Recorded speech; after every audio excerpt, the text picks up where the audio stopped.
Your Excellencies, ladies and gentlemen, thank you for accepting the invitation and to join the launch of my book, Nepal 2043, Road to Prosperity.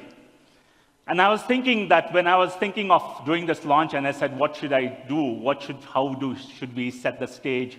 What should we do? And then I was having a chat with Lok Chitrakar, Nepal's sort of leading Pauba painter, and then he said that you showed me this painting, and I said that let's use this as a backdrop for today's book launch. So this is imagination. So this is perhaps suits the time well for the book. It's imagination. This is moving from the real world to the world beyond. And this is a painting in progress. And he imagines a multitudes of worlds.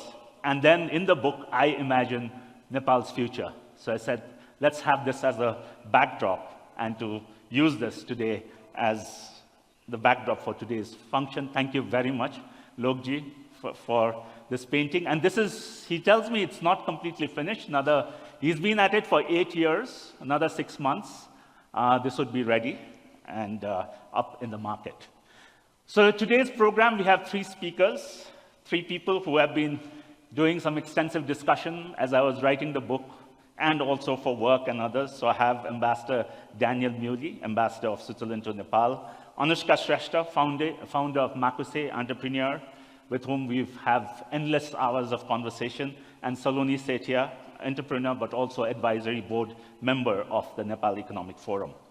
So each speaker would speak for about 10 to 12 minutes, and then I would get into talk a bit about the book, why I wrote the book, the journey, and then about the current situation and where does this book stand, because this is a question that people keep talking to me about. But before we begin, I would just have a few thank yous to make to the Marriott Hotel. We would have the owners coming in, Mr. Shashi Agrawal, Gaurav, Michelle Koopman, and the entire Marriott team. Thank you. ISS, Suhan, and the team that has been the event solution provider we work very closely with. And then, of course, Lok Chitrakar for lending his painting for today's event. So the boards you see behind and the board you see outside where you can sign in is by Reclaim Nepal. And it's been produced from plastic waste. So it's a factory in Simra that takes plastic waste and produces such beautiful boards. And we hope this is also one of the initiatives at the Himalaya Future Forum we try to do is to promote these initiatives. And thank you, Martin. And the board is on display outside. Do take the look.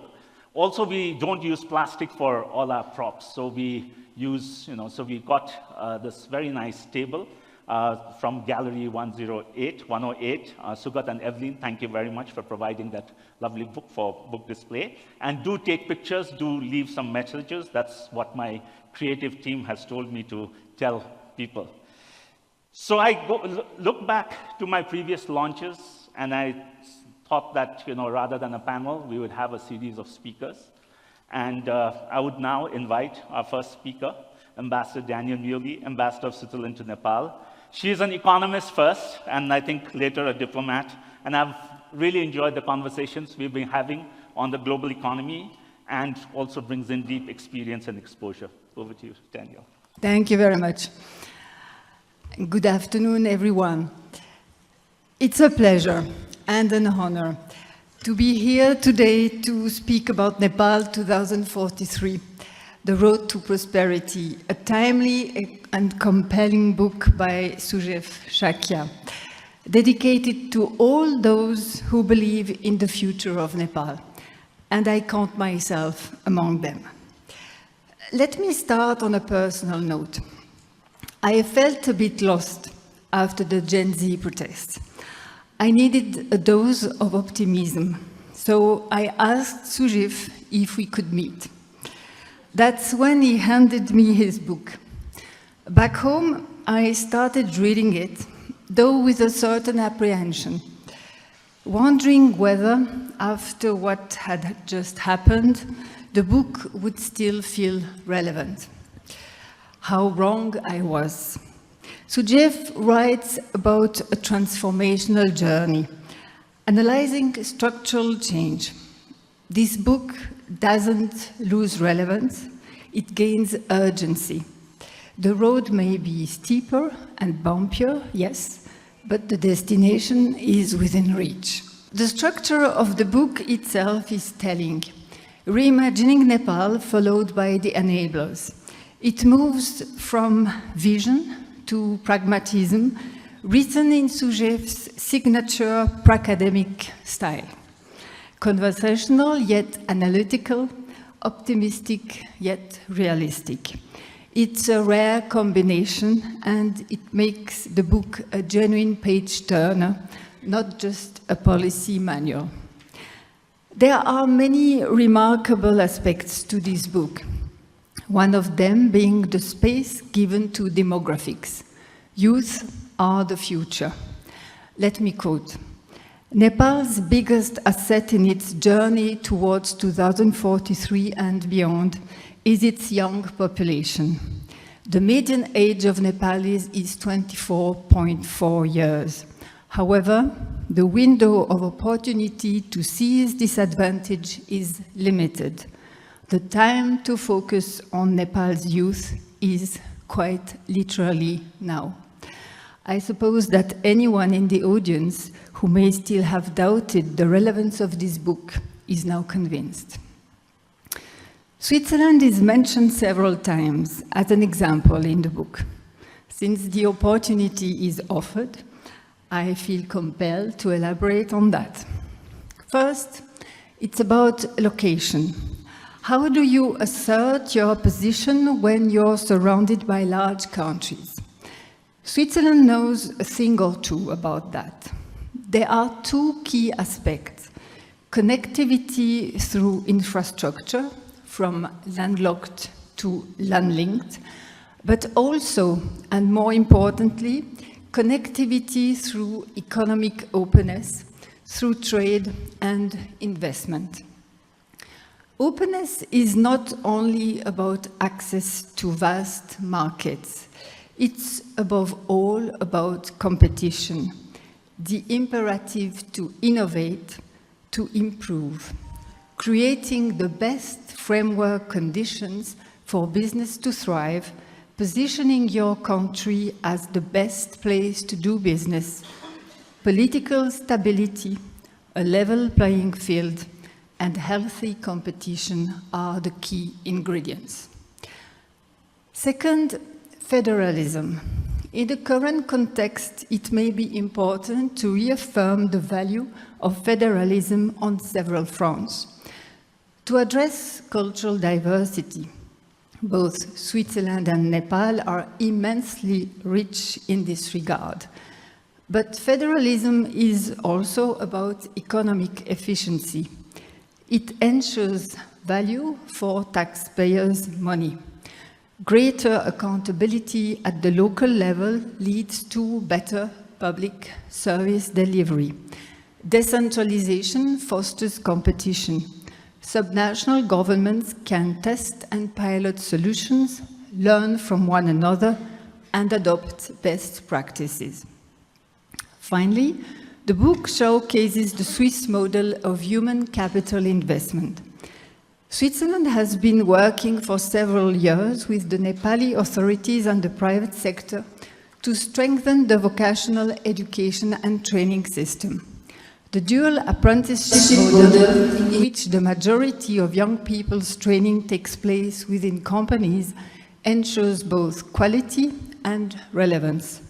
For the system to function effectively, the private sector must see its own interest in it and actively participate.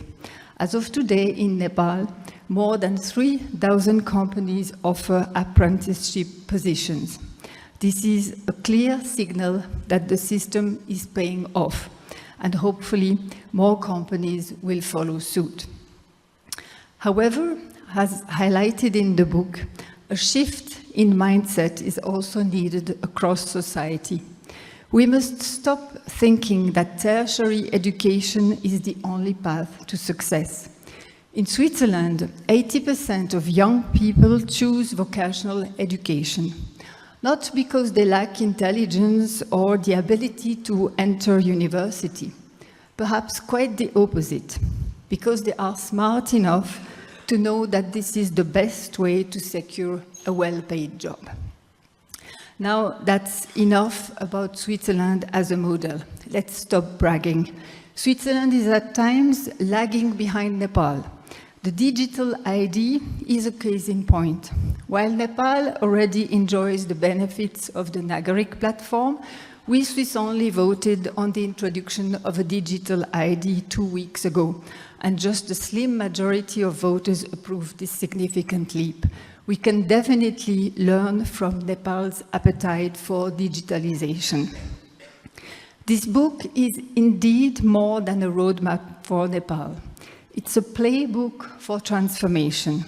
The themes it explores, federalism, climate resilience, digital transformation, and demographic dividends resonate far beyond Nepal's borders.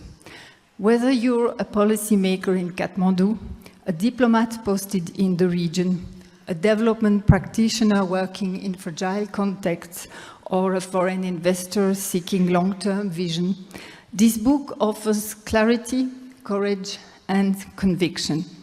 For investors, it serves as a reminder that Nepal's story is not only about risk, it's about potential.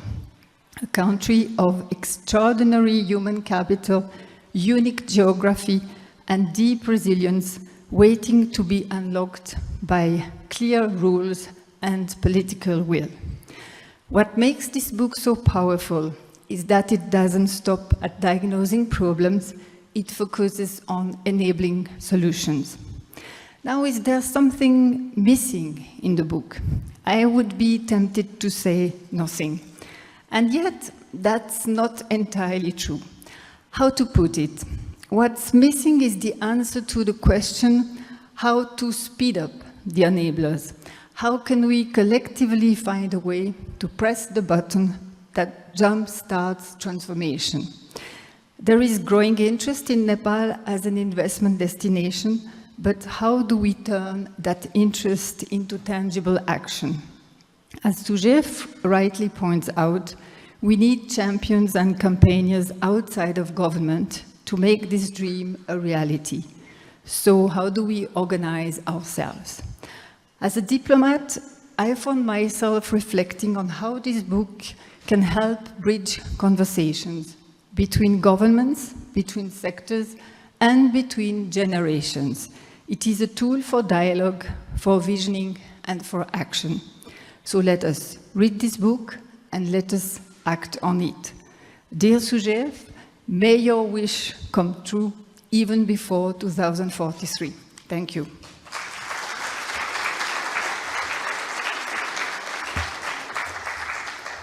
Thank you very much, Ambassador Danielle. I think I would take the point you made at the end as to say that how do we accelerate the process? And perhaps I look at what happened on September 8th and 9th, perhaps this was after the book was out of press. That would definitely put the demand side up to see that people would want the acceleration. People are not going to be willing to take on the speed at which things move. Thank you very much for your remarks.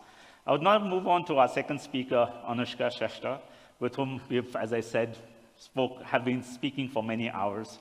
I've admired her entrepreneurial journey and the brand she has built in Makkusé, taking Nyawa desserts to the world, focusing on delivering highest quality. Walking in the streets of Brussels and Zurich this summer, I was looking at the brands like Lindt and Leonidas, and I thought that one day your brand is going to be out there competing with them. Anushka, over to you.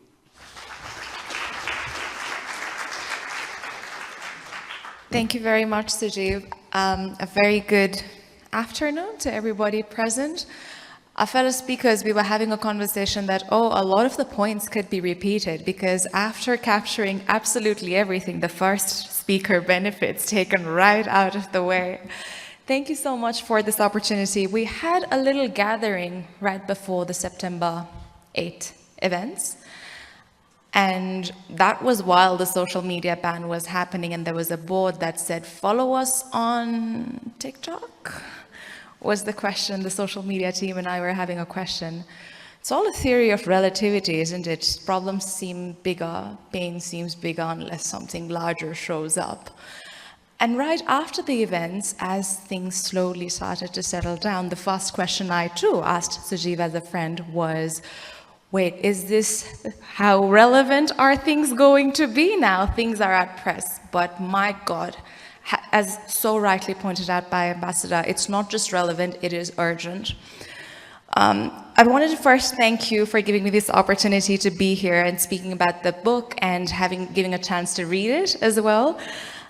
The book really does spark not just hope, but also a sense of responsibility. Sujeev's books, writings, every conversation with him, as very much reflected in his book, is very realistically positive. And I see it as so relevant and necessary, especially for young people, especially for young Nepalese, as we start gearing up to vote. Because we've just started getting all this interest, we're Googling our lives away, we are chat GPTing the meaning of anything and everything, and just trying to understand everything in under 60 seconds. And in that effort of doing so, nothing better could have come than this book, because all the important aspects that one needs to know, everybody that cares about Nepal and has a hope about the future of Nepal, inside, like that tiny drop of hope inside, must read this book, because it gives an overview on all aspects, right? Starting from hydro to digitization to agriculture to the brand Nepal and whatnot. So definitely would urge not just everybody here in the room, but every young Nepali that you come across, every young Nepali that has just started saying, oh, whom do we vote for? How do we go about? And you know, what do we do? This book couldn't have come at a better time.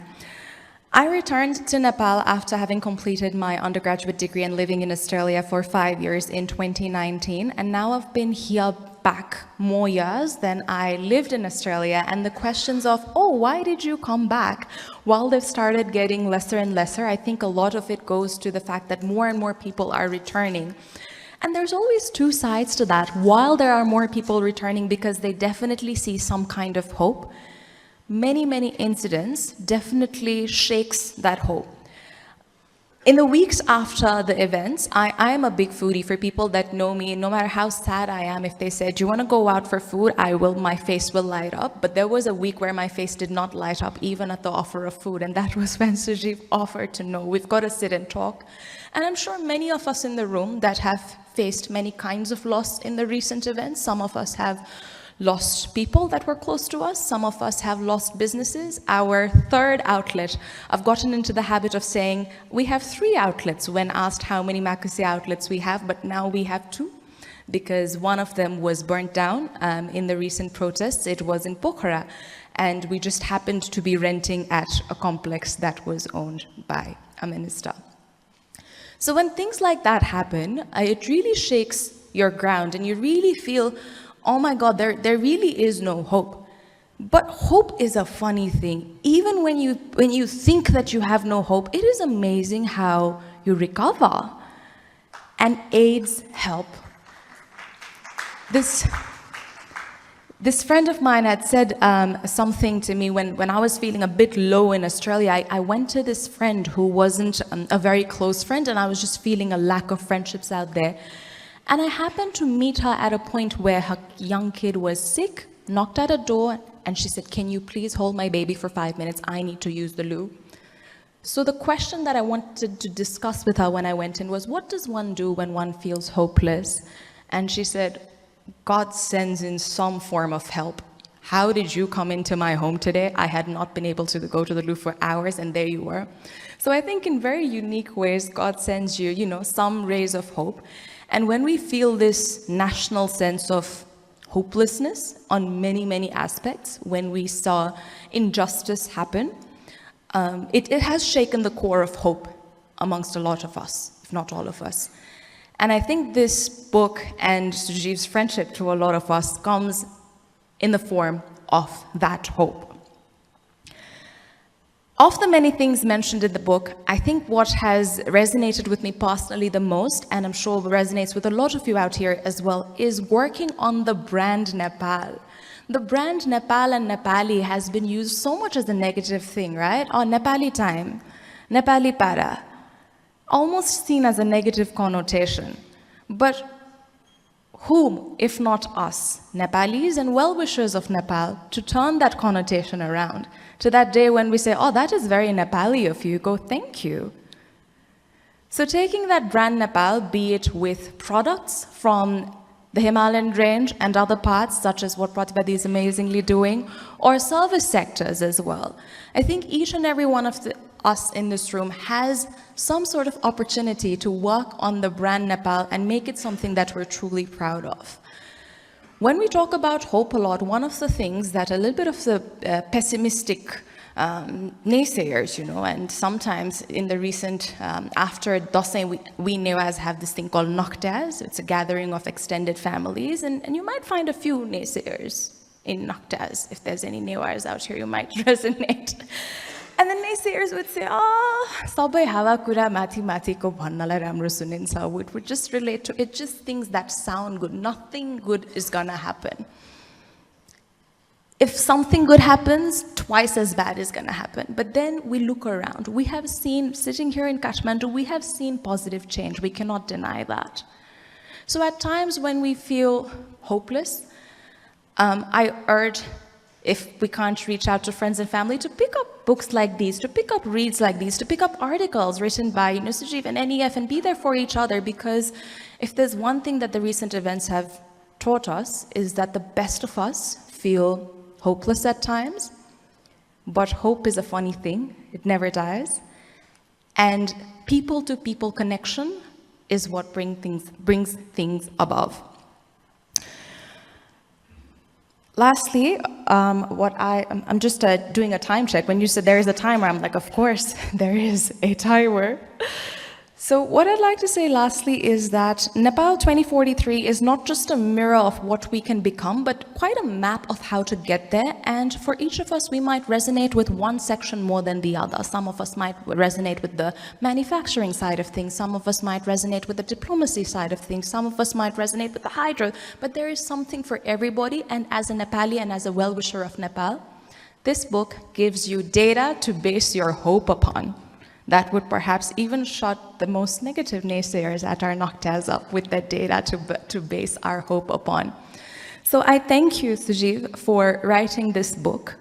I thank you for your friendship, and thank you for giving us some ray of hope still. It couldn't have come at a better time. Best wishes. And again, I urge each and every one of us to not just read the book ourselves, but especially to encourage young Nepali readers, because this will give us the base, the perspective, and to build our critical thinking upon as we gear up to vote soon. Thank you so much. Hope you have a great rest of the evening. Thank you very much, Anushka. It's all about hope, and I think we have lived on hope, and I think that we will start recovering. Today, as I was driving through Labim, close to Labim Mall, there was a police station that was just burned down, and Alpine Avenue just driving past, and we saw it has been painted, and the windows have been fixed, and we see that things go wrong, things go, haywire, but I think also things get built, and that's what we have lived in. And having worked in Nepal now for 35 years, I think when you look at, and I'll talk about it a bit later, the only thing we have lived on is on hope. Thank you, Anushka, for your words. So I'll now turn to our third speaker, Saloni Sethia, and Saloni has been part of the journey when Unleashing Nepal, the revised edition, was launched in 2013. So she was there, and since then I've just enjoyed her entrepreneurial zeal, and she's been doing a lot of work building not only businesses but mentoring. I mean, whenever I see a young entrepreneur, especially woman entrepreneur, want to do something, and I'll say, Saloni, can you just meet her? Can you just and that's what she's been doing, and as she's built global networks, and it's great to see her now being associated as a board member at the of the Nepal Economic Forum.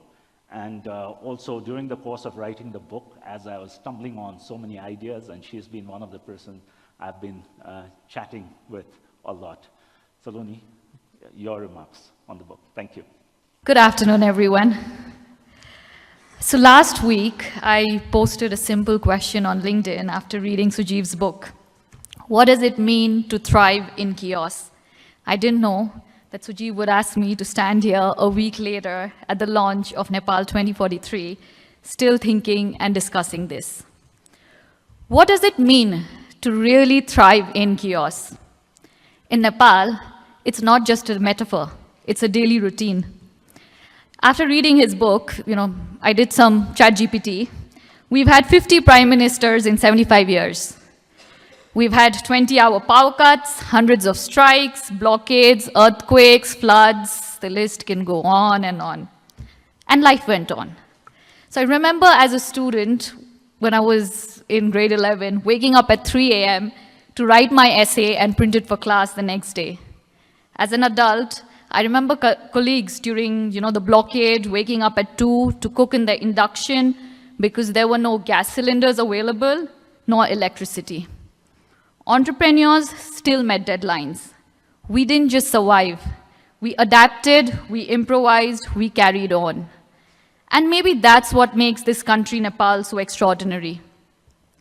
I first worked with Sujeev, as he mentioned, more than a decade ago, when we launched the revised edition of Unleashing Nepal. Even back then, when he was talking about the future, what it could look like, he always spoke about with optimism. Anyone who's read Unleashing Nepal knows that. And that is what it is today as well. There's a reason everyone calls him Chief Nepal's Optimist. Because the one thing that hasn't changed over the last decade is his eternal optimism. What's changed is everything around it. Over the years, many of us have lived this chaos as students, professionals, entrepreneurs, citizens. We've seen governments change overnight, watched inflation flare up, and somehow, even with everything that was going on, even if there was a flood the previous day, people still showed up for work the next day. So when I read the chapter, Thriving in Chaos, it didn't feel like theory. It felt personal. Because all of us in this room, we've lived this story. Just maybe never sat down to pause and reflect on what it says about us. In the book, Sujeev talks about that during the 2015 earthquake, there were volunteers who had come from abroad, and they broke down to tears because there were people who were homeless, who had everything lost, yet they were offering the volunteers food. That moment captures the essence of Nepalis. We don't stop to calculate what's missing, but we focus on what's next. In a country where disasters, shortages, and political reshuffles are regular events, resilience isn't a virtue, it's a muscle memory. But Sujeev goes further. He breaks this down into three kinds. Absorptive, our ability to cope and push through. Adaptive, our ability to learn and adjust. And transformative, our ability to create systems that make us stronger every time. And the last one, transformation, is where Nepal stands today. For decades, Nepal's story has been one of endurance.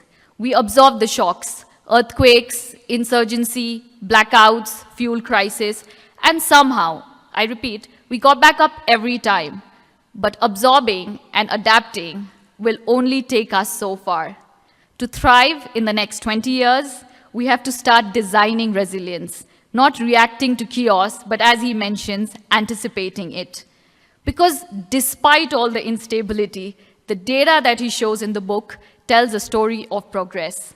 GDP grew sixfold in 20 years, from $7 billion to $44 billion. Poverty fell by half. The private sector now contributes 80% to our economy, and ICT exports have crossed 1 billion. Imagine what the country can achieve if we have even a little bit of political stability. As Sujeev writes, and Ambassador Danielle also brought up, today, 20% of our population is between 15 to 24, and 28% is below 15. That's not a statistic, it's a mood. This isn't just a youth bulge, it's a pressure point. When a country is this young, resilience will eventually want to change to promotion. It will want change. September 2025, last month, felt like that turn. A generation that grew up adapting finally asked for something better. The same strength that we used to endure now pointed at reform.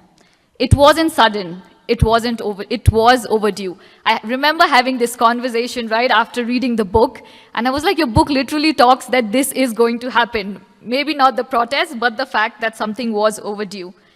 And days later, the same people, they got back to clean, to build. It was a signal that the same strength that helped us endure, then helped us to reform, is also going to help us rebuild. I love how the book redefines geography. And this is something Sujeev always tells everyone who's had a conversation with him. Nepal isn't landlocked, it's land-linked. As he mentions in the book, if you draw a line from Mumbai to Beijing, Kathmandu sits somewhere right in the middle between 3 billion people. We're a country of 30 million positioned between two of the world's largest economies. If this is not an opportunity, then what is? But to seize it, we need to strengthen what already works. So what does thriving look like now? And Sujeev talks about this. Energy as engine, hydropower, white water as our white gold. Export electricity, yes, but also use it. Build power-intensive industries, accelerate e-mobility, create demand. Digital Nepal, from being the world's back office to front of the world. Protect this ecosystem, as this is something that will really help us grow. Tourism 2.0, from places to experiences. Faith, wellness, culture, adventure, curate Nepal. That's the way to go. China, India, and us. Not just constrained as to we are put in the middle between this, but to think of it as a bridge. Learn from the innovation next door that's happening in China, EVs, logistics, and sell these experiences, services, clean energy to a market of billions in India. And, most importantly, the global Nepali. Our remittances tell us one story. Our skills should tell us the next. Let's build on mobility, but move from transfer to transformation. Sujeev writes that Nepalis have always been open to ideas, open to travel, open to work across borders, and that openness is one of our greatest comparative advantages. What struck me most, and what Anushka mentioned while giving her speech, is that Nepal's story ultimately is about hope. Despite everything, we've always had hope. The same patience that kept us calm during blackouts or blockades has also kept the country moving forward. But patience alone won't take us to 2043.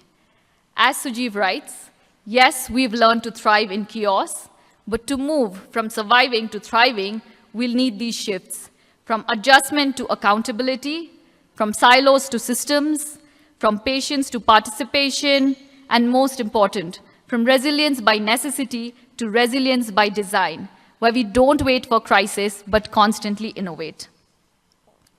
As someone who's grown up here, built companies here, I've seen this spirit every day. Entrepreneurs finding workarounds when shipments are delayed, manufacturing when there is still no fuel, clients waiting through policy confusion where overnight tariffs are changed, young people teaching them self systems and solutions because they can't wait for the education system to catch up. This country has grit, but grit alone, as he repeats, isn't enough anymore. What we now need is rhythm, consistent, coordinated, and confident progress. We've already proved that we can survive anything.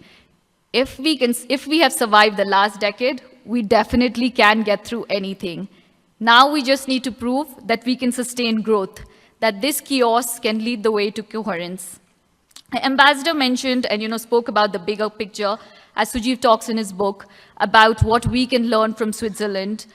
Anushka spoke about the relevance of the book today, about entrepreneurship, but most importantly, hope. Bringing it back, Sujeev asked me to speak about the chapter, Thriving in Chaos, which all of you must read. For me, Thriving in Chaos wasn't just a chapter.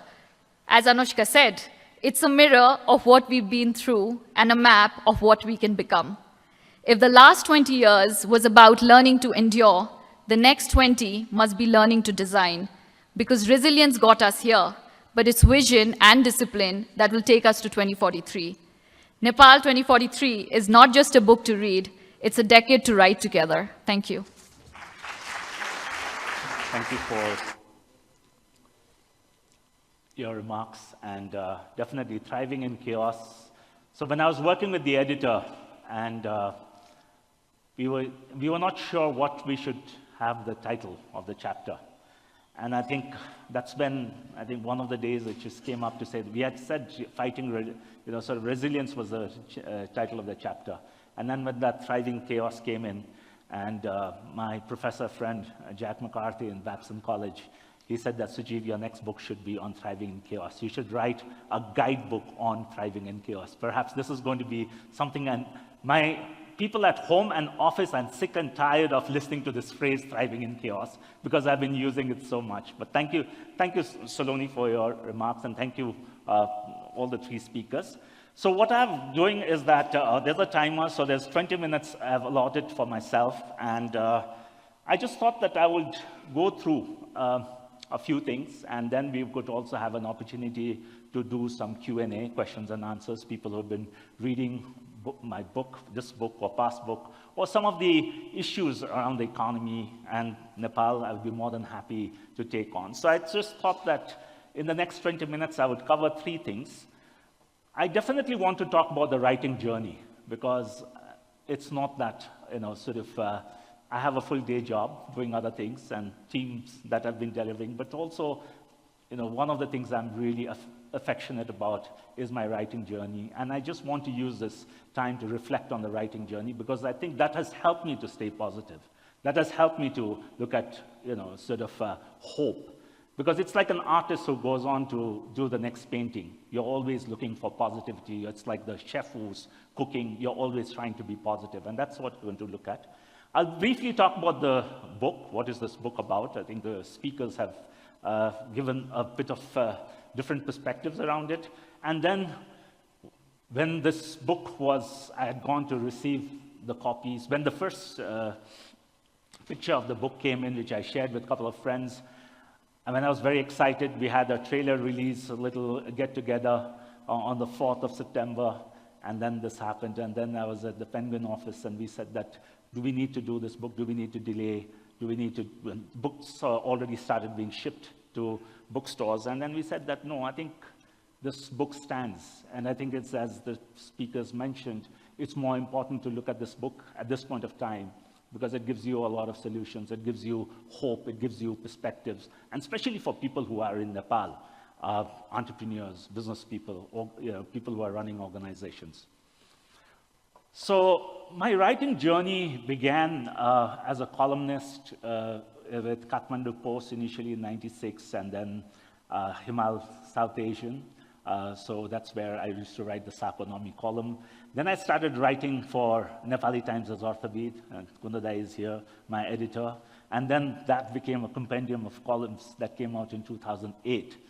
And since then, after, when I was writing State of Nepal, there's a chapter I wrote. The book is outside. It says Kanakdai and Shastri Ramchandran did the compendium. And there I wrote about squandering a promising economy. And I was looking for hope at that point of time. And then that's where I stumbled upon Gurucharan Das's India Unbound. And there started having conversations. And that led me to write Unleashing Nepal. And he was kind enough to write the forward to that book. And then that's where the Unleashing Nepal journey was happening. And when I was looking at my notes for the launch that happened, a few of you were there in 2009, October, I was reading a report by the South Asian terrorism portal at that time. Every day there were things being burned, this highway shut, that highway shut. And I was looking at that as I was writing for a piece for Nepali Times, so that's coming out tomorrow. And I said that, how on earth I must have survived. And at that time, I wrote Unleashing Nepal. And that was at the launch. A lot of people had questioned, is it, where's that positivity going to come in? This was the time when the Maoists was not disarmed. They were still carrying arms. The integration had not taken place. Constitution was not in sight. We were looking at bandas, arsons. There's a little quote I take up. The current president, Ramchandra Paudel, he had made a statement to say that, there is the coup, the military coup is just a rumor. And that's been covered by a lot of, so it's very much like what's happening today. So this is what, this is Nepal, this is how things are. And I also realized that I was looking at many of my team members yesterday when we were having a town hall, and I was looking at, what were the age of people in 2009? And I realized that as, I think Saloni or Anushka mentioned, 1/3 of the people were born after I wrote Unleashing Nepal. 1/3 of the people in Nepal. So it just gives you a perspective as to why we need to continuously look at the narrative, how do we need to look at things. So that was the time when, I was looking at, I just started BEAD, just left Soviet Group, Tara Management, and the world that I looked at was very different from the world of working in a very professional setup. And I got to encounter Nepal, and there was many of my perspective changed. I understood how wheeling, dealing happens. I understood so many aspects of Nepali society, entrepreneurship. And that's what led me to write Unleashing the Vajra. And in Unleashing the Vajra, I went in and expanded from looking at 6th century, and which is now one of my topics I really want to work in. That's why Pauvaz, artists really interest me, is to look at Nepal in the past. And also there are narratives that are coming out from different parts that do not mention Nepal in the history of whether spread of Buddhism or spread of Nepali art, culture across the world. So from there, I started moving on to talking about societal transformations, Unleashing. Then I had 2 of my Nepali books come out through Nepali publication. This is Arthatantra and Arthat Parivartan. The 2 books, and that also got me to a wider audience. And these were things that we were writing. The Constitution would come. We were not sure the Constitution would come in. We were not sure elections would be held. So all these things, keep happening, and you're constantly looking at what's next, what is going to happen, continuously looking at that ray of hope. I remember when Unleashing the Vajra, I finished writing, and there was a big launch at the Jaipur Literary Festival. I was excited. I had gone for the US tour, and I was in the Singapore, Bangkok leg of the tour. And then you realize that there's pandemic and the world shuts. But then if you look at in South Asia, if you look at statistics, we've survived better out of the pandemic in terms of the economic data and analysis that we would read. So this is what continues to let me think, let me look at hope, let me look at finding inspiration for myself. And while the events that happened in September, I wrote a piece for National University Singapore, where Nishal is here. Nishal and Pandey and I, we are senior fellows there. And I wrote a piece in April. And this is, this frustration of things not moving really began. I needed to get a bit of hope for myself. And this is where in August 23, I went to Rwanda in this nice tea garden. There's a nice bungalow that my friend has. That's where I did a lot of thinking, and that's where the concept of this book came up, to look at Nepal 20. And I stumbled upon this 15th five-year plan, which I always wanted to look at to say, why are we looking at the, sort of 5-year plans don't look at long-term. This is the acquisitions we always make, that 5-year plans don't look at long-term, it just is very short-term. Then they said that, no, this was looking at 2043. This is the turn of the century, 2100 Bikram Sambat. And that's where I said, okay, I had looked at LDC graduation, I'd written about Vision 2030, let me just look at this 2043. And then I pitched the book to Penguin along with my commissioning editor, Archana Nathan, who I have to really thank. And in December, the contract was done. I spent the first 2 weeks of January 2024 in Singapore. As a senior fellow, we get some very nice accommodation in this beautiful apartment complex, and met some great minds. And Singapore was a great trigger for me to look at vision, because I read, I've been very fascinated by Lee Kuan Yew. And I remember, in a lecture in 1965, he had famously said that over 100 years ago, this was a mud-flat swamp. Today, this is a modern city. 10 years from now, this will be a metropolis. Never fear. And I think from third world to first world, this book has been a great inspiration. And meeting some of the people who worked along with him, Ambassador Chung Hong-chi, people who have been looking at the world very carefully, Professor Kishore Mahbubani. So they really gave a perspective of, how do you look at these, visioning. And that really triggered a lot of my, the writing in this book. And then, of course, the book is there, and as we finish writing the book, doing all the editorial reviews and all that, the unprecedented, events happened, which I'll talk about it. Also in this book, as it took a lot, it was more different than writing about the past. Writing about the future is more difficult, because finding data is very, very challenging. And there's about 50 pages of citation I have. Amish Meuwly is not here, but I really admire the research that Amish does in his books, and he has really helped me to think through research, and that's what has come in. And also, in the end, I had some great minds review the manuscript. I've been very fortunate that a lot of people gave me quotes for the book to substantiate a lot of thinking I was doing, and then, sort of the editing process has happened. So then there's the book out there. So I need to thank, in this writing journey, all the people who have helped me to get so far. My team at Penguin, the copy editor, Yash Dev, who was there in the end just doing the dotting the I's and crossing the T's. So the second point I would talk about is that what is this book about, and why 2043? And for me, it's also a bit personal. 2043, I'll be 75. And I was thinking what I would like to sit on a Himalayan hilltop, a beautiful place like what Amrit is here, built in Pokhara, sitting out there.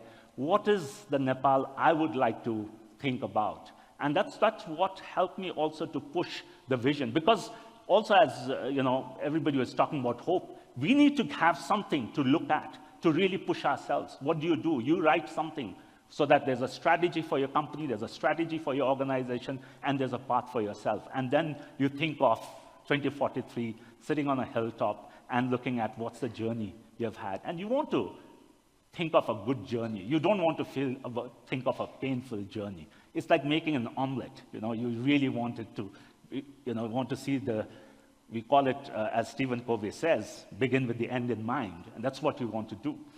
So in 2043, so everybody asked me what's 2043, because our calendar is very, very much ahead. We are very progressive that way. 2100 Vikram Samvat, that's the turn of the century. And the government plan says that we will be a graduate to a high-income country with 12,100 per capita income. That's about nearly a $500 billion economy with 35 million people. And let's not forget, by 2043, India and China, our two neighbors that we are land-linked with, would be the #1 and the #2 economies of the world. And also, if you look at their own visioning document, be it Vikasit Bharat 2047, the Indian vision document of 2047, and China's document of 2050, and that really helps you to also, we don't have to reinvent a lot of things. Whatever they are going to do, we just need to piggyback ourselves. And then that's what I try to do in this building up the vision, is to look at how do we look at reimagining Nepal of 35 million people, with this demographic, leveraging the demographic dividends, as the speakers earlier also said, and to look at Nepal as center of Asia, as Saloni was mentioning. If I always show, whenever I do this presentation, I have that map in the book, from Beijing to Mumbai, if you draw a line, Kathmandu is right in the center. So literally, we are center of Asia. So it's just, again, reimagining how we look at our own country, how do we articulate our own thinking process. So I always use this analogy, especially when I'm, sort of making presentations, to say that if there are two rich, neighbors who put up very big street lights, very bright street lamps, we don't need to really put up a street lamp. Yeah? But at the same time, if you have rich neighbors, there would be many cars and many parties. There may be some, disturbances. We have to, bear with those. So that's the sort of analogy I use and try to move ahead to look at. So I also look at, Saloni made a reference about past, and looking at the next 20 years, I look at the past 20, and I give the example of a friend of mine from Pokhara, who's bought a place in Queens for $700,000, or about 5 crores or 50 million rupees in 2004. And today, what he bought in Queens is about $850,000. He can sell at, or about 110 million rupees or 11 crores. So that's where things have moved. But in Pokhara, he also bought a land for 70 lakh rupees. Okay, that's about $100,000 that time. Today, it's worth about $500,000. So it's about, so if you look at the number of times that it grows, and it's not only with investments in land. If you look at the stock market, if you look at, people who have invested in, people who put in those 2 crores into a bank 25 years ago, and what is the value today. But if you have a drink with them, they'll tell you that how Nepal is going down the drain. So the narrative is the issue. It's not that progress has not happened. So how do we also change the narrative? So in the book, I talk about the 4 megatrends: climate change, geopolitics, technology, and movement of people. These 4 things are going to redefine how Nepal and the world is going to move. And as Danielle mentioned, this book, when I did, it's not only for Nepal. This is going to be a playbook for 50 other countries that have lower GDP than us, or who are struggling with economics, macroeconomic data that looks worse off than us. So in the movement of people, I think we discussed, and Global Nepali is where I see the hope as we travel around the world. And I think Anvit Gurung is there. He was just finished a tour into Europe. And I remember Kiran Krishna Shrestha, sort of putting up to say that out of 10,000 people in Malta, 2,500 were in the concert. And if you look at concerts that are happening, the 180 countries, Nepalis are. And I meet these very interesting people. In Zurich, I met the sushi chef who was living in Japan, who was, had with the kid at 10, 11 years old. They didn't want to stay in Japan, came to Dubai, and from Dubai goes to, keeps the family in Portugal and goes in as a sushi chef in Zurich. And that's the sort of the new Nepalis. It's like the imagination of people going into poor jobs, into Malaysia, into Qatar, and to UAE also need to change. UAE currently can't get visa because there are 850,000 Nepalis. Some of my chartered accountant friends are here. There's a WhatsApp group with 500 Nepali chartered accountants. That's the sort of, and this has all happened in the past couple of years. It's not that it's just built up slowly. There are lawyers there. So this is a new set of people that are emerging. I don't know where that is going to go. So then, of course, I talk about the sectors, which is very much what I've been talking in our previous books, but then also some of the fundamental changes in the last chapter I talk about. Global aspiration, of course, but corruption. And we saw the last movement was a lot to do with corruption. Also, I talk about gratitude and positivity, to be thankful for whatever we have. Today everybody is here to celebrate this book launch. I'm very, very thankful. It's just that in our journey, it's just to say thank you to people. And at times we don't do that much. As a country, we don't do that much, and that's so important. So then I would look at the third issue is to look at how much this book is relevant and with this. And I think when I look back the past 35 years of my work here, after coming back from my studies, instability has been the only constant. Whenever people try to argue with me, of course I love having debates, I tell them, tell me 1 year in Nepal in the past 35 years when you say everything was gung-ho. Anybody can tell me. 1 year. Just 1 year, 12 months, where you can say, wow, we had great 12 months. It could be our, tourism is just doing well, then there's an Indian Airlines hijack. This is when I was at Saloni. Everything goes topsy-turvy. Just pulls up, then there's a royal massacre. It's just pulling up, then there's a Gulf War. There are events outside, then there's swine flu, then there's pandemic. There is something or the other that keeps in. But we have all survived. We have all thrived in this chaos. And I think that's where I feel that whatever has happened in September, it's important. It's a big wake-up call. but it is not going to change what I'm thinking of in the long term. Short term, yes, we have economic impact, impact on tourism, impact on investments, but as we all have done, we come back, we rise up very quickly. And if you look at, you look at the earthquake in Haiti and the earthquake in Nepal, when you look at things that are happening, even with pandemic, if you see, I mean, when I was in Thailand in the mid of, and they were slowly opening, and I was just thinking about how we just adapt and then we just move on. And that's been our biggest strength. And I think that's what I would like to say is that with this book, yes, this would actually, what has happened in the past month would accelerate the desire to change, the desire to transform. And hopefully this book is going to give some perspectives to that. So I've also written this book thinking of a long shelf life, and I think my publishers are very happy. Unleashing the Vajra is getting a new cover, and they're going to come up with a box pack that Madhavji was telling me from Pandala Book Point. They said that that's when you know that the publishers know this author has a long haul opportunity. So that's what I've been looking at. I go back to the same arguments I've been making, that we all in the world live in a very VUCA world, as we say, volatile, uncertain, complex, and ambiguous.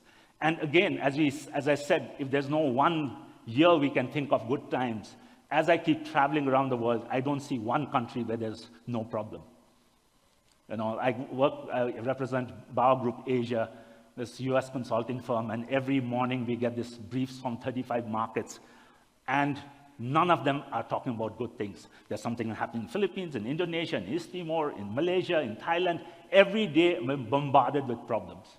It's only that in Nepal we think we have got problems, but no, I think every country, big, small, rich, poor, economically developed, not developed, they're having problems. So that's something that we need to also see, is that this is a new world where the world order has been shaken by different events, and I think we are also being shaken by these new world orders that are emerging. With that, I would just like to end with a sort of where are the scenarios? And before I take questions, the scenario I look at is that this is for a lot of people who have listened to me on my reintroducing Nepal presentations that I've been doing around the world, is that if we can really pull up our socks, we can really achieve 2043. It just requires policy changes, implementation. 2043, $500 billion economy is not impossible. If we sort of manage a slightly better but not reach out there, it's going to be $350 billion economy. With Observer Research Foundation, there is a publication that we worked on. This is, we're talking about leap in the Himalayas. It comes out that looks like the medium case. Even if we chug along that we have done in the past 20 years, it's going to be a $225 billion economy in 2043. That is not small, $225 billion. So you can imagine managing $40–50 billion of remittance, managing, sort of the stock market size of $150–175 billion, a banking size of $200 billion. That's the worst case we have. So that's the hope I live with, and we'll be more than happy to take questions. So there will be some, we'll spend about, we have about 24 minutes I think I'll need 4 minutes to do my final thank yous. But yeah, anybody has questions? Some of you have read the book, but somebody we might have questions. I would love to have, people who would like to contradict on some of the things I've talked about. Please. There's a microphone that will be going around. Yeah, please. Thank you, Sujeev. I'm actually asking this question without having read the book. So I think there was a lot of discussion about youth and hope that you have talked about. As someone who is over 50, over 60, I know that a lot of members of our generation are seen as the cause of desperation or depression rather than hope. Have you seen any role for people our age in these next 20 years to 2043 in your book? Now, in terms of where the difference between when we were young and the current youth. It's the sheer numbers. So one of the things we need to really understand is that Nepal's population was just 15 million people in 1980. And in 40 years, we have doubled. So if you look at it, 600,000 people coming to the job market every year. And we all, when we started our careers, through office loans, we bought houses, we bought cars. But today, if you look at a young person, that's not possible for them to be able to live the lifestyles they see on the screen with sort of the money they can earn in Nepal. That's what sends them outside. But also what you're realizing is that we are also getting a lot of feedback from people who have been living outside Nepal, our friends who are in their 60s and 70s. Life after a certain point of time there is also challenging. So you then start making compromises. Because we grew up at a time, sort of till we were growing up, it was about not only for yourself, it was for 7 generations. I think our parents' time would be 7 generations, at least our times, it should be 1 or 2 generations, or 3 generations. We need to make enough for them. But now, do we really need to? What do you need? The whole discourse on consumption is changing. The whole discourse on what do you want to do in life is changing. So that way, I think this is the way I see it, is that there's a whole dimension around the quality of life issue. And of course, GDP and all are, of course, the indicators. But there are many other indicators we need to look at, which we talk about how we perceive things. We talked about brands. We talked about thinking processes. How do we perceive ourselves as Nepalis? How do we tell our stories? How do we articulate our stories? That's also going to change. Hopefully that answers your question. Yeah. There's a gentleman out there.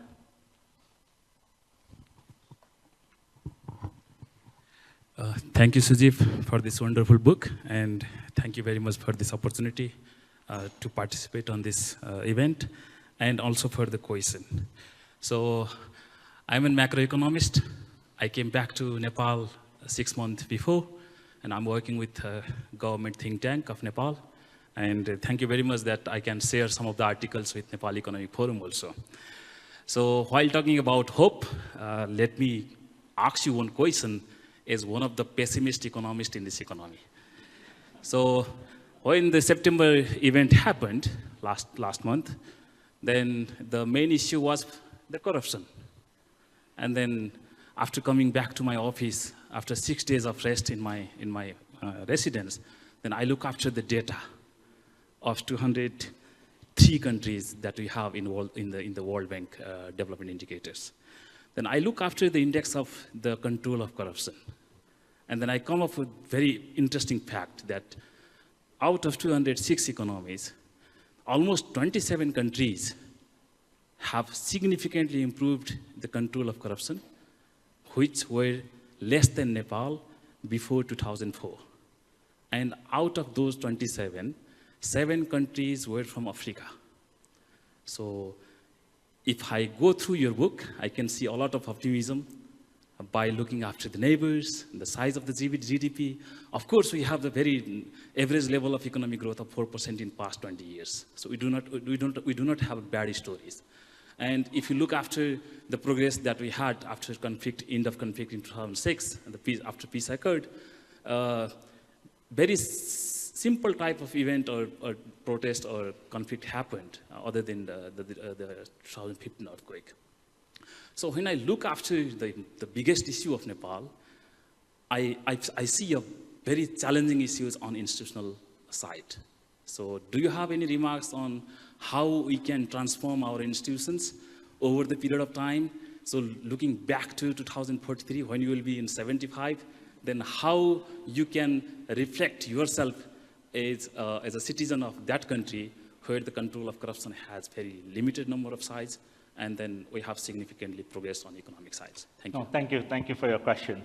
I think I can talk a lot on corruption. Yeah, I remember I think Kunada is here. I wrote a piece called "Two Laddu Syndrome." In Nepalese, we bribe gods, so it's very easy to bribe mere mortals. Yeah, this is what in a whole chapter in Arthat Parivartan I talk about. So it's a cultural issue.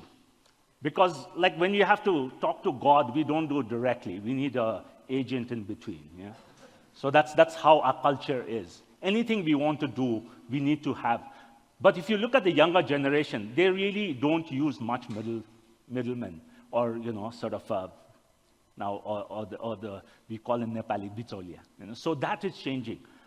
If you can think, like today, if you want to do, like I remember when I first went to a bank, I had the first time I opened a bank account at Nepal Bank in the premises of Solti, we used to get tokens.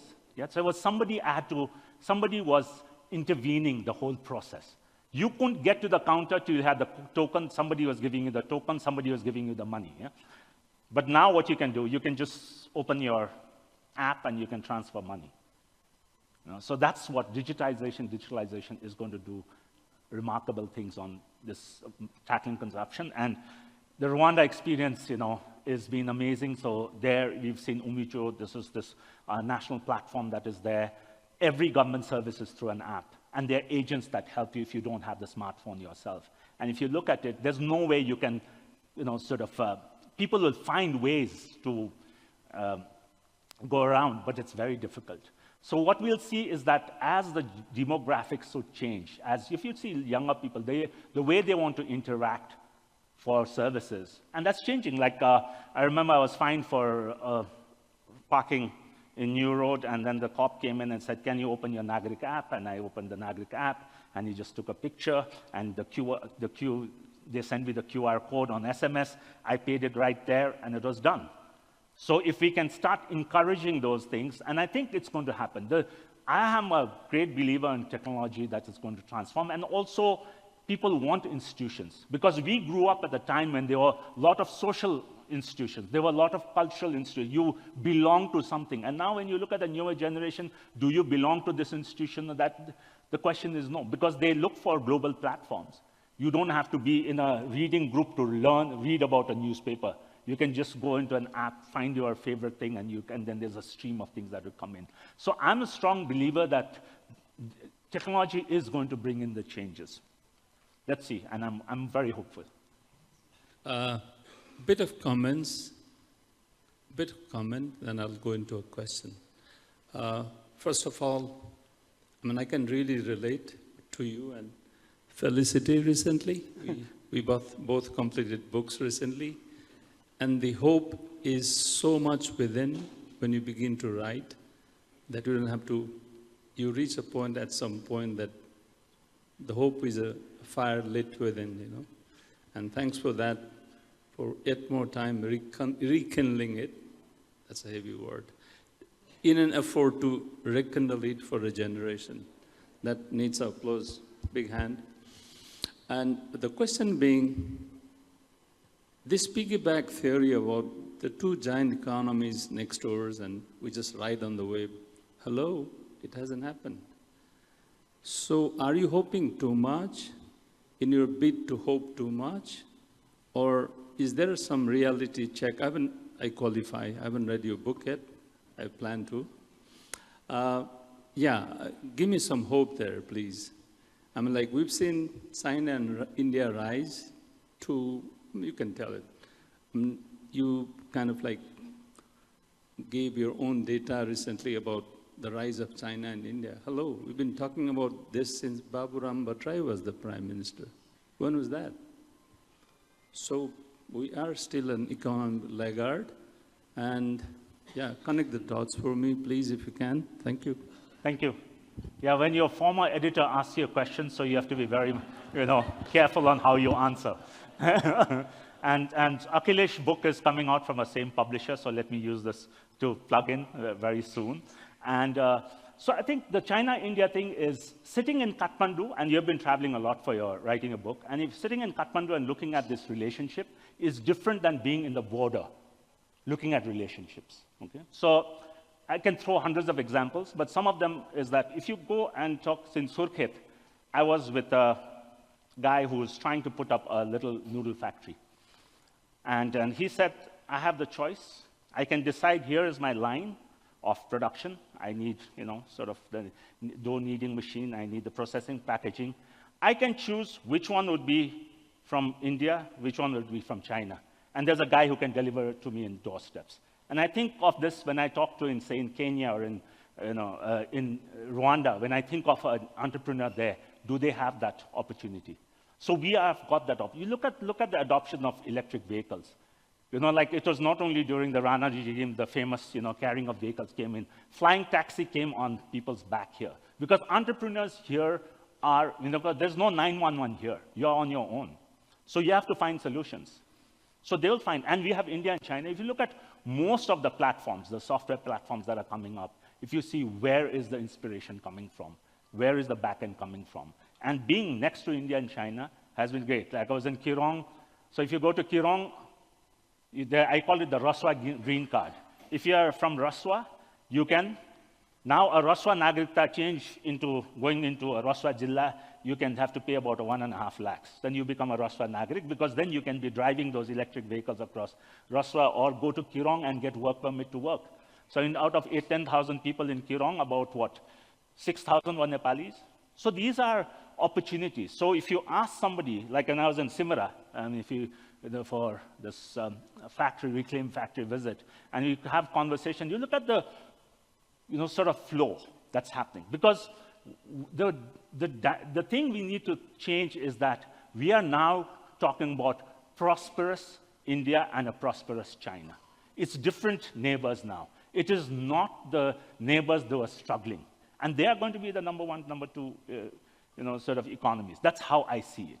And that way, it's not about Kathmandu with Delhi or Kathmandu with Beijing, but there are a lot of relationships that will emerge within the borders. And we are not talking about billion-dollar investments around it. In hydro, we have seen that's happening from the north and south.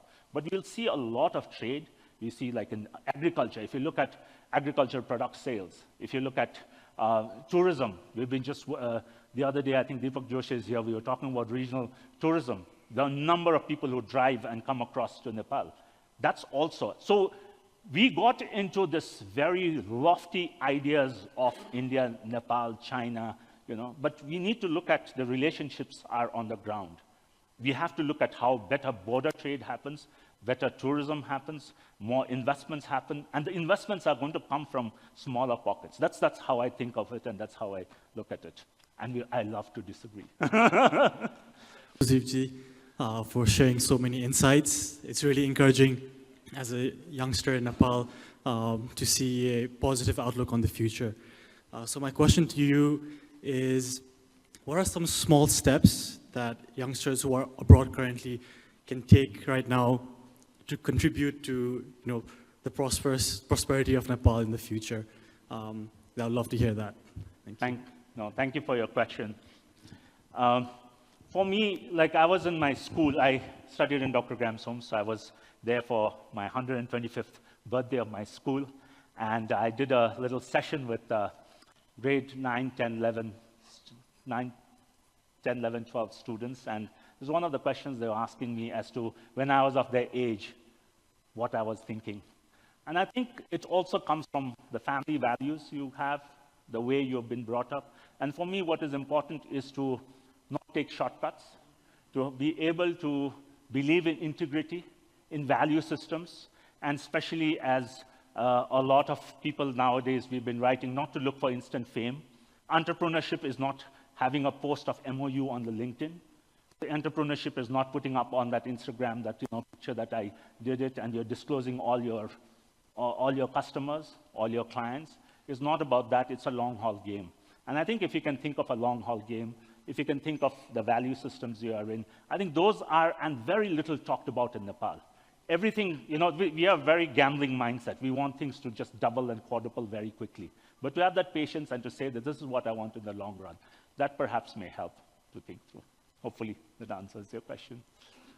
Thank you very much, Sujeev, sir. We've already met, but for everyone else, my name is Danielle Lobel. I am a PhD student in political science at Northwestern University in Chicago. And I had a question, especially about how you might pitch this kind of book to the youth that might prescribe to the idea that what's the key towards prosperity is more government regulation, or for the aspect that the opportunities for social advancement are somehow are restricted by different antagonisms between classes. And I bring this up not because I have some kind of communist agenda or something along those lines. It's more just because at my university at Northwestern, we've had a lot of conversations as graduate students about, well, yes, these kind of programs do lead to prosperity, but at the same time, should we also be able to advocate for things such as labor unions and those kind of ideas, because we need to have some kind of social safety net as well. And so bringing that kind of experience to Nepal and the kind of situation with such a large young generation and a vast political spectrum that currently exists, how would you pitch your ideas to those who might be a little bit more skeptical? And again, I say this with a great amount of respect. It's more just from my own observations with students back at Northwestern, as well as my own colleagues who are very much steeped in this kind of logic. Thank you. Thank you for the question. I think my recommendation is that young people then should read the book. You'll find the solutions. But having said that, I have always maintained from my writings and the chapter Squandering a Promising Economy, it's about building up a capitalist welfare state. And Nepal can be an example of how do you allow free enterprises to function with good regulation, but also state takes on the responsibility of the people that you need to pull out within one generation. And we also need to work on our existing structures, like the guthis we have. There are social security nets that are already there. And so how do you merge that with the modern trends of social security discourses? So that requires, of course, we can talk a lot about it, but that's where I've come in from, to say that we can be an example to look at how do you build this in. Because I think resilience is big, hope is big, the way we function, and we have functioned ourselves. There's no 911, as I said. We have to fend for ourselves, your cousins, your friends. That's what your social security is. So that's what we need to think of. And perhaps that's what we need to really understand. And of course, there's no shortcuts to things. Yeah, final thing from. Thank you, Sujeev, for the opportunity. I'm yet to read the book. I'm Sujeev, working in the fintech space.